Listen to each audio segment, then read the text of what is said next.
پر terrorism کا ہوا اتنا کھڑا کیا گیا کہ جو صاف ذہن رکھتے تھے ان کے ذہنوں کے اندر بھی یہ شک پیدا ہونے لگا کہ ہے کچھ مسلمان اندر سے کر رہے ہیں. اور حد تو حد یہ ہے کہ ہمارا پڑھانے کا طبقہ بھی یہ کہنے لگا کہ ہے مسلمانوں کے اندر بھی جو کچھ بلیک شیپ ہیں، کچھ کالی بکریاں ہیں جن کے نتیجے میں یہ کچھ ہو رہا ہے، یہ سمجھنے لگے. لیکن یہ سب جو ہے وہ اچانک کرکرے نے جب 4500 پیج کی FIR دائر کی، اس نے مکمل کیا 4500 پیجز پر، تو تب لوگوں کو معلوم ہوا اور بلی تھیلے سے باہر آ گئی. دیکھا تو وہ بلی خاکی چڈی پہنے ہوئی تھی اور زعفرانی رنگ کا ٹاول اوڑھ کر باہر نکلی. تب لوگوں کو پتا چلا کہ دہشت گردی کون کرتا ہے، دہشت گردی کس کا کام ہے. تب لوگوں کو پتا چلا اور مسلم دہشت گرد ہی میڈیا کہتا رہا. اور یہ مسلم دہشت گرد ایسے تھے کہ کرکرے کے انتقال کے بعد یہ خاموش ہو گئے. وہ شہید ہوئے تو یہ خاموش ہو گئے. یہ عجیب و غریب سما میڈیا نے پیدا کیا. سوچنے اور سمجھنے کی بات ہے. واقعی یہ ہے کہ دہشت گردی کا بہت ہی زبردست مسلمانوں پر اثر پڑا اور اس نے مسلمانوں کو جھنجھوڑ دیا. بٹلہ ہاؤس کے انکاؤنٹر نے بالخصوص نارتھ انڈیا میں، ساؤتھ انڈیا میں اس کے ویوز نہیں، ساؤتھ انڈیا میں اس کے شاکس محسوس نہیں کیے گئے، لیکن نارتھ انڈیا میں اس کے شاکس زبردست محسوس کیے گئے. اور اعظم گڑھ کا جو ابھی ریزلٹ نکلا ہے وہ بٹلہ ہاؤس کا ریپرکیشن ہے. بٹلہ ہاؤس میں جو انکاؤنٹر ہوا اس کے خلاف پورا ورڈکٹ جاتا ہے. اس پورے علاقے میں، اعظم گڑھ کے علاقے میں آپ دیکھ سکتے ہیں جو ابھی ورڈکٹ آیا ہے. یہ ظلم ہے. ایک ڈیولپمنٹ کے نام پر ظلم ہے، دوسرا فیشزم کے نام پر اسلام اور مسلمانوں کے خلاف بہت کچھ کیا گیا. اس کے جواب میں 4 ریاکشن پاسبل ریاکشن ہو سکتے تھے. ان میں سے چوتھے کو جماعت اسلامی نے منتخب کیا. پہلا جو ریاکشن ہے وہ withdrawal ہے. آپ خاموش رہیے، کنارہ کش ہو جائیے، دیکھیے نہیں. آپ اپنے نماز میں، اپنے روزوں میں اور اپنے تذکیر میں اور اپنی عبادتوں میں مشغول رہیے. جو ہوتا ہو ہونے دے، اس سے کوئی لینا دینا نہیں. کرتے ہیں تو یہ برے لوگ ہیں جو مسلمانوں میں کرتے ہیں، ایسا کہہ کر آپ نکلتے رہیے. ایک ہے خاموشی کا، withdrawal کا، اپنے آپ کو سمیٹ لینے کا. ایک ریاکشن یہ ہے.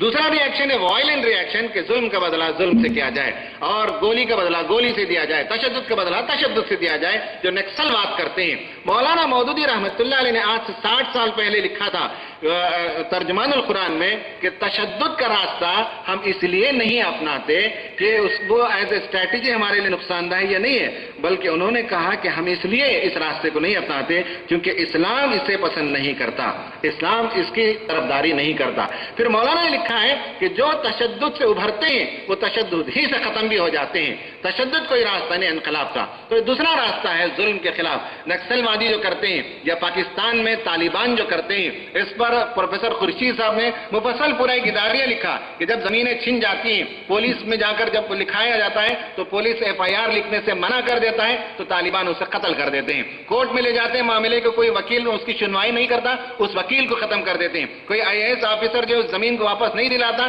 تو جو آفیسر وہاں کا IAS نہیں، جو ایڈمنسٹریٹو آفیسر ہے، اسے ختم کر دیتے ہیں. طالبان بالکل یہاں نکسل جیسے کرتے ہیں، ویسے ان پر ظلم ہوتا ہے تو ظلم کا بدلہ لیتے ہیں. لیکن یہ راستہ نہیں ہے ظلم کے خلاف کھڑے ہونے کا.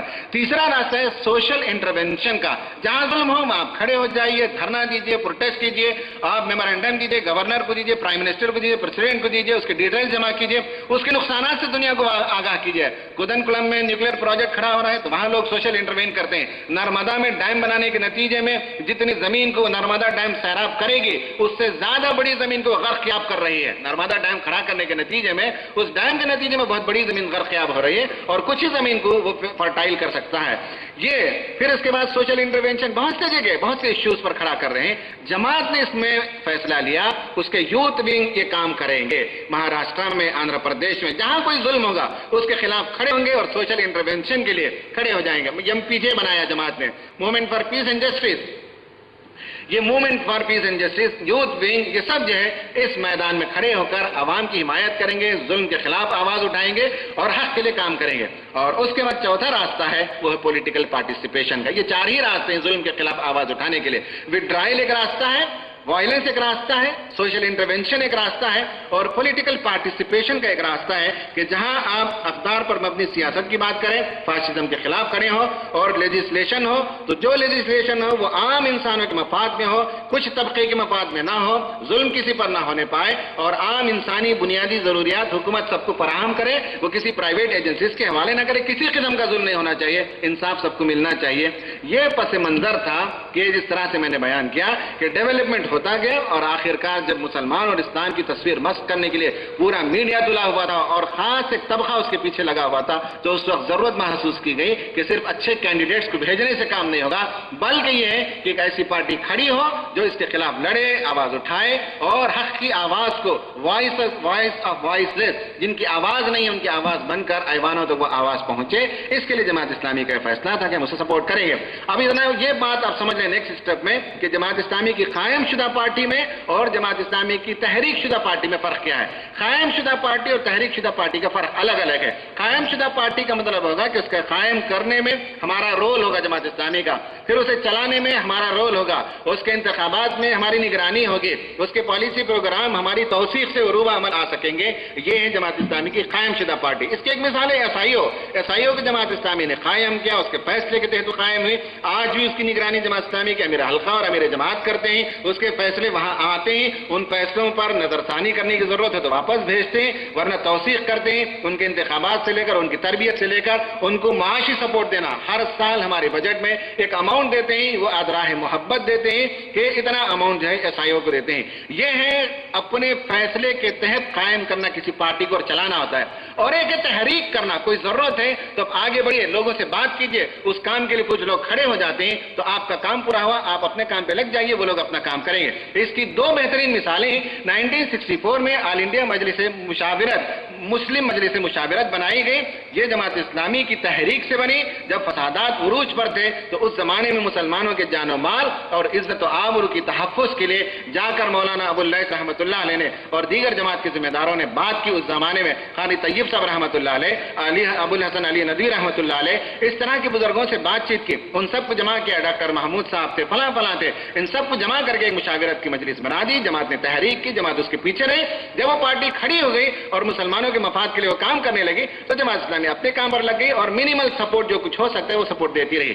اسی طرح گوکھلے نے جب لا منسٹر تھے اور یہ 1970-71 کی بات ہے تو پہلا متبنہ بل یعنی اڈاپشن بل، کسی بچے کو جب لے لیا جاتا ہے تو اس کا بل اس نے پاس کیا اور بتایا کہ یہ یونیفارم سول کوڈ کی طرف پہلا فیصلہ اس کی طرف پیش قدمی ہے۔ تو جماعت اسلامی کے ذمہ داروں کے کان کھڑے ہو گئے، حالات سے باخبر ہوتے ہیں، ہماری شورا اس پر گفتگو کرتی ہے اور بڑا درد تھا۔ کہتے ہیں ابو اللیث صاحب اس زمانے میں بہت بے چین تھے کہ یہ ملک کدھر جا رہا ہے، یونیفارم سول کوڈ اگر نافذ ہو جائے گا تو مسلمانوں کو جو مذہبی آزادی کا چھوٹا سا حصہ باقی ہے وہ حصہ بھی ہم سے چھین لیا جائے گا۔ رات بھر وہ سوتے نہیں تھے، بے چین ہو گئے تھے، جا کر ایک ایک بزرگ کے گھر پر، ایک ایک جماعت کے ذمہ داروں تک، ایک ایک مدرسے تک انہوں نے ملاقات کی، کہا کہ مسلمانوں کے پرسن اللہ کے تحفظ کے لیے کسی پارٹی کو بنانے کی، کسی ادارے کو بنانے کی، کسی فورم کو بنانے کی ضرورت ہے۔ اور ان کی کوششوں کے نتیجے میں 1972 میں پہلا کنونشن بامبے میں ہوا اور مسلم پرسنل لا بورڈ قائم ہو گیا۔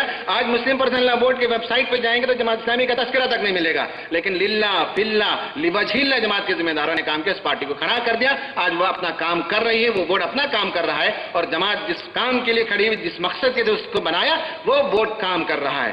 یہ ہے تحریک سے اور حمایت سے کھڑے کرنے کی مثالیں ہیں کہ مسلم پرسنل لا بورڈ کو کھڑا کیا، مشاورت کو کھڑا کیا، اسی طرح ویلفیئر پارٹی کو بھی کھڑا کیا گیا ہے اور لکھا ہے فیصلے میں کہ اس کے قابل قدر کام ہوگی، جماعت تحسین کرے گی اور اس کے کوئی ذمہ داری جماعت نہیں لے گی۔ یہ بلنڈرز کر سکتی ہے، یہ پارٹی مسٹیکس کر سکتی ہے، یہ پارٹی فیصلے میں غلطی کر سکتی ہے، تجربے کر سکتی ہے۔